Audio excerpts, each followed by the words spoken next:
ತರಗತಿಯ ಪ್ರೀತಿಯ ವಿದ್ಯಾರ್ಥಿಗಳಿಗೆ ನಿಮ್ಮ ನೆಚ್ಚಿನ ಚಾನಲ್ಗೆ ಸ್ವಾಗತ ಸುಸ್ವಾಗತ. ಪ್ರೀತಿಯ ವಿದ್ಯಾರ್ಥಿಗಳೇ, ಇವತ್ತು ನಾವು 7ನೇ ತರಗತಿಯ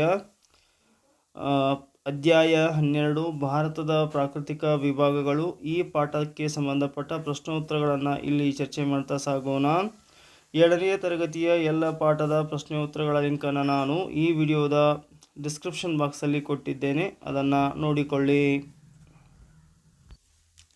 ಅಭ್ಯಾಸಗಳು: ಖಾಲಿ ಬಿಟ್ಟ ಸ್ಥಳಗಳನ್ನು ಸೂಕ್ತ ಪದದಿಂದ ಭರ್ತಿ ಮಾಡಿ.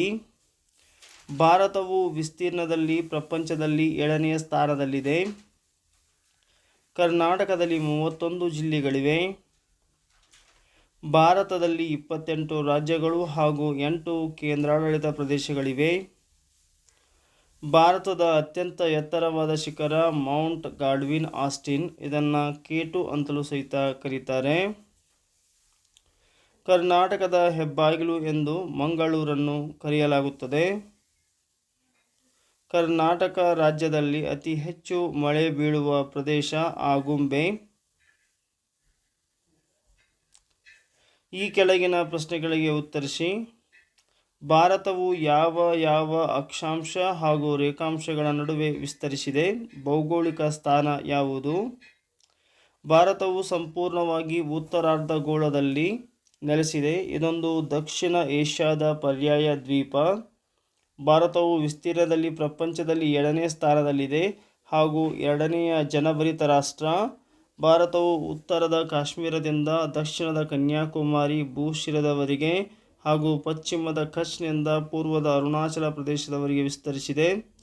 ಅಕ್ಷಾಂಶಿಕವಾಗಿ 8 ಡಿಗ್ರಿ ಉತ್ತರದಿಂದ 37 ಡಿಗ್ರಿ ಉತ್ತರ ಅಕ್ಷಾಂಶ ಹಾಗೂ ರೇಖಾಂಶಿಕವಾಗಿ 68 ಡಿಗ್ರಿ ಪೂರ್ವದಿಂದ 97 ಡಿಗ್ರಿ ಪೂರ್ವ ರೇಖಾಂಶದವರೆಗೆ ವಿಸ್ತರಿಸಿದೆ.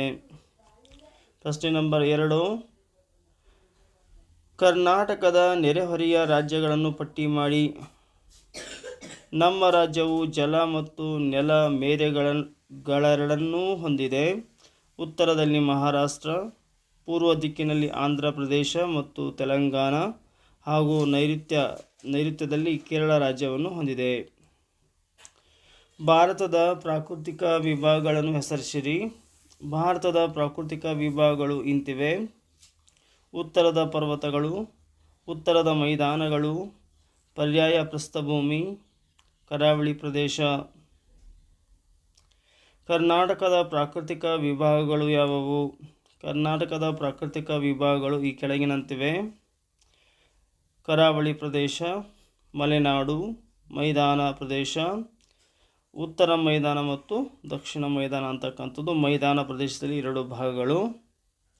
ಕರಾವಳಿಯನ್ನು ಹೊಂದಿರುವ ಕರ್ನಾಟಕದ ಜಿಲ್ಲೆಗಳನ್ನು ಹೆಸರಿಸಿ ಅಥವಾ ತಿಳಿಸಿ.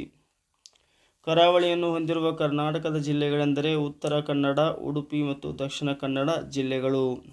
ಸೊ ಪ್ರೀತಿಯ ವಿದ್ಯಾರ್ಥಿಗಳೇ, ಇಲ್ಲಿಯವರೆಗೆ ನೀವು ನಿಮ್ಮ ನೆಚ್ಚಿನ ಚಾನಲ್ ಆಗಿರುವ ABG ಸ್ಪೋಕನ್ ಇಂಗ್ಲೀಷ್ ಕ್ಲಾಸಸ್ಗೆ ನೀವು ಸಬ್ಸ್ಕ್ರೈಬ್ ಆಗಿಲ್ಲ ಅಂದರೆ ಈ ಕೂಡಲೇ ಸಬ್ಸ್ಕ್ರೈಬ್ ಆಗಿ.